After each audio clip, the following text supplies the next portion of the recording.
Hello, everyone. Welcome to my podcast. Today, we will explore the movie Wall-E and ecolinguistics and how language shapes our ecological imagination. Wall-E is a 2008 animated film from Pixar, and yes, it's the one with the adorable dressed compacting robot. But make no mistake, this isn't just a kids' movie about a lonely robot. It's a love letter to our planet, a warning siren about consumerism, a surprisingly profound meditation on what it means to live, not just survive. So, today, we're cracking open Wall-E not just as a movie, but as an ecological text, using it to explore how language, metaphor, and stories shape the way we think about our planet. Well, our target demand are movies lovers who want to go deeper, environmentalists looking for a fresh way to think about activism, teachers and students exploring media literacy, and finally, everyday listeners who want to understand why a children's movie can sometimes say more about the state of the world than the evident news. Right now, I will talk about metaphors in the movie. In Wall-E, Earth is framed as a dystopian wasteland. But what does that really tell us? Well, we aren't just looking at a dirty city, we're looking at a planet that's being treated like a dumpster, a used up resource, or even a body in decay. These metaphors quietly tell us that Earth isn't just messy, it's dying, it's failed, it's been consumed, and that it's deep. Meanwhile, the spaceship Asium is a metaphor of a trap. Well, the metaphor here is sharp. The technology as a womb that protects but also trap. Yes, and Wally himself, yes, he is the metaphor for the last beating heart in the world that forgotten how to care. Through these metaphors, Pixar isn't just telling us a cute story about the robot. It's planting emotional associations that stick. That's the quiet power of metaphor shaping our ecological imagination.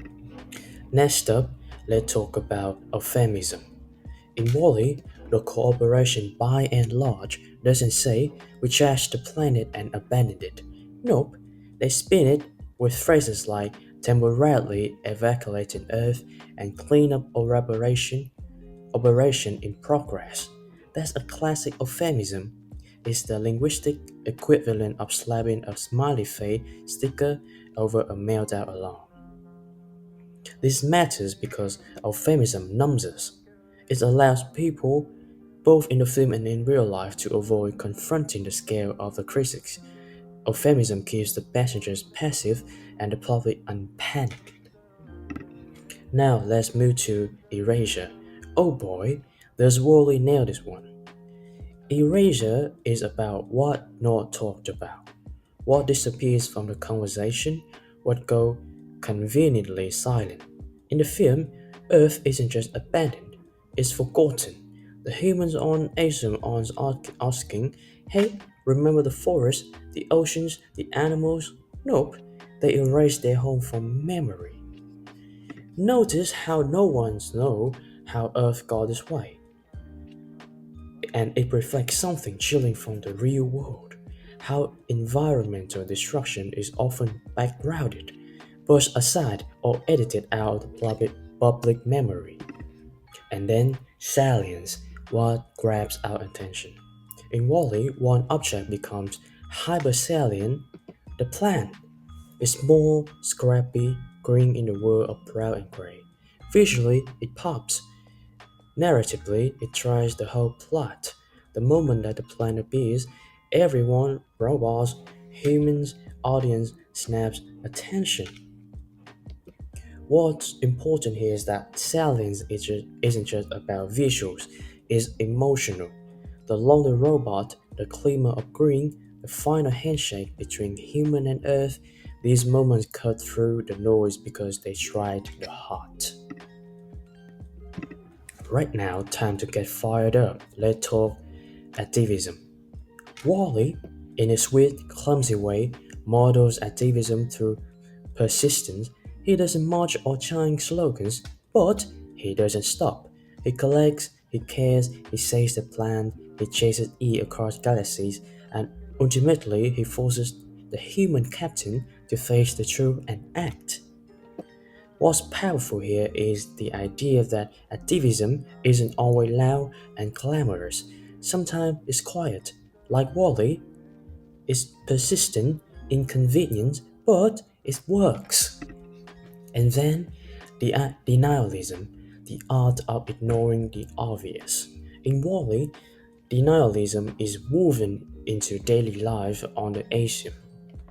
The passengers don't ask hard questions, the ship's system tells them everything is fine, and crucially, they believe it. They're not evil, they're just disconnected. The film doesn't give us villains tricking around, mustaches, it gives us people caught in a system of denial. They're distracted, confronted, and satisfied. And that's exactly how denialism works in the real world, not through conspiracy theories alone, but through convenience, distraction, and the path of least resistance. Right now, let's unpack factility. Basically, how language presents something as is a fact. In Wally, the ASM automated system consistently constantly broadcasts authoritative messages. Stay in your seats. By and large is your friend. Everything is under control. They sound like facts, but they manage the truth. Careful frame up to keep the passengers docile. This matters because it mirrors real-world media and political speech. We often surrounded by confident claims that sound factual but are loaded with spin. Wally teaches us to listen critically, to notice who's presenting information and whose interest it serves. On to modality, the language of can, must, should, and will. Early in the film, the dominant modality is low. We can't go back to Earth, it's too late, why bother? But as the story unfolds, the modality changes. Maybe we can, maybe we should try, and we must return. Wally shows that language isn't just a mirror of reality, it's a tool to reshape it. When the captain says, I don't want to survive, I want to live, that's a radical change in modality. He moves from enduring to choosing, and that makes all the difference. And finally, stake. Who cares and why? Finally, the interest, emotion, and attachment that drive people to care. In Wally, everyone has a stake, even if they don't realize it. Wally's stake is personal. He wants connection, love, and purpose. Each stake involves. She starts as a mission-driven robot and becomes a partner in care. And finally, the captain's stake is existential, reclaiming his identity and his species' future. But the real genius of the film is how it invites us, the audience, to have a stake.